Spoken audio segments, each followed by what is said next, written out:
On a moonlit summer night, my 3 friends, Tony, James, Chuck, and I, headed out on our annual camping trip in the mountains. It was about a 2-hour drive off the main road to the start of the trailhead, and then another hour walk to get to the campsite where our cabin in the woods was. When we finally arrived at the campsite, the lady working there told us explicitly to stay away from cabin number 4 with the red door. We asked her why this was, but she wouldn't give us a straight answer, as if she was keeping something from us. I didn't think much of it at first, until later that night when we were hanging out in the cabin and I looked over at cabin number 4 next to us and saw something super creepy. There was this dark figure at the bottom of the windowsill with beady white eyes staring right at me. I couldn't quite make out the face because the inside of the cabin was barely lit.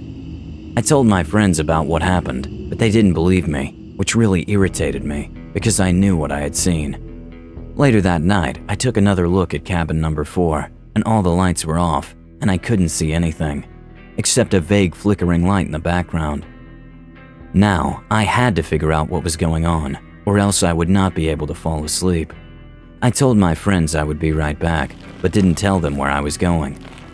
As I walked out of the cabin, I made sure not to make any noise so that no one in cabin number 4 would hear me.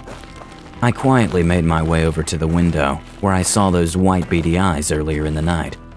My heart was racing faster and faster with every step I took. When I finally got to the window, I heard something coming from inside. Sounded like whispering, and then footsteps. Now my heart was really racing. After hearing that, I was way too afraid to peek inside the window, so I quickly scurried back into my cabin with my friends. I quickly peeked over from my window to check to see what those footsteps were all about, but all I saw were those 2 white beady eyes again, staring right at me. This really disturbed me, so I decided to stay inside with my friends that night until I could come up with a plan to figure out what's going on inside cabin number 4.